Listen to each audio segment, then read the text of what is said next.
Welcome back to Divya Google channel. అరటి పువ్వు చట్నీ ఎలా చేయాలో తెలుసుకుందాం. ముందుగా అరటి పువ్వులను ఒలిచి తీసుకోవాలి. నేను అరటి పువ్వు ఒలిచి పడేశాను. సారీ ఫ్రెండ్స్, నెక్స్ట్ టైం చేసినప్పుడు చూపిస్తాను. వీటిని పిల్లేడు, దుంగేడు అంటారంట. సో అవి అరగవు, అలాగే ఉడకవు. కాబట్టి వాటిని మనము తీసేయాలి. వీడియోలో చూపిస్తున్నట్టుగా తీసేయండి. అవి వగరుగా ఉంటాయి. ఇప్పుడు ఒక పెనంలో కొంచెం ఆయిల్ పోసి పల్లీలను వేయించుకుందాము.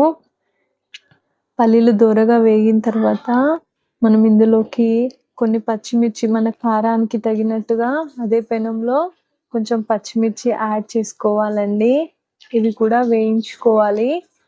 ఇలా దోరగా వేగిన తర్వాత ఈ రెండింటిని మనము మిక్సీ జార్లో వేసి ఫైన్ పేస్ట్ చేసుకోవాలి. అలాగే ఇందులోకి టొమాటోస్ యాడ్ చేసుకోవాలి. నేను ఒక 2 టొమాటోస్ యాడ్ చేశానండి. చాలా బాగుంటుంది, హెల్త్కి మంచిది కూడా. ఇప్పుడు మనము ఏవైతే తీసి పెట్టుకున్నామో అరటి పువ్వులని ఇప్పుడు ఇందులోకి యాడ్ చేసుకుందాం. సారీ ఫ్రెండ్స్, ఇవి వెంటనే నేను అరటి పువ్వు ఒలిచిన తర్వాత వాటర్లో వేయలేదు, అందుకని బ్లాక్గా అయిపోయాయి.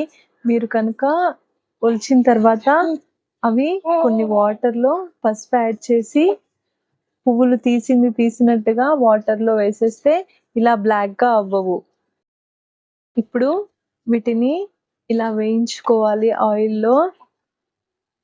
ఇలా వేగిన తర్వాత ఇందులోకి మనము కొంచెం చింతపండు యాడ్ చేసుకుంటే బాగుంటుంది. సో ఇవి ఇలా వేగాలండి. టొమాటోస్ ఇంకా ఉడకలేదు. ఇప్పుడు పేస్ట్ చేసుకుందాం. ముందుగా తీసి పెట్టుకున్న పల్లీలను పేస్ట్ చేసుకోవాలి. తర్వాత టొమాటో పేస్ట్ వేసి కొంచెం చింతపండు, వెల్లుల్లి వేస్తే టేస్టీగా ఉంటుంది. ఇప్పుడు ఇవి ఫైన్గా పేస్ట్ చేసుకోవాలి. ఇప్పుడు తాలింపు వేసుకోవడానికి మనము పోపు ప్రిపేర్ చేసుకుందాం. కొంచెం ఆయిల్, అలాగే తాలింపు గింజలు, కరివేపాకు, ఎండుమిర్చి ఉంటే యాడ్ చేసుకోవచ్చు. నా దగ్గర లేదని యాడ్ చేయలేదు. ఇప్పుడు మనం పేస్ట్ చేసుకున్నటువంటి ఆ పేస్ట్ అంతా వేసి మంచిగా కలుపుకోవాలి. కొత్తిమీర కూడా యాడ్ చేసుకుంటే చాలా బాగుంటుందండి. అంతే, ఎంతో సింపుల్గా టొమాటో అరటి పువ్వు చట్నీ రెడీ అయిపోయినట్టే. తింటున్నప్పుడు చాలా బాగుంటుంది.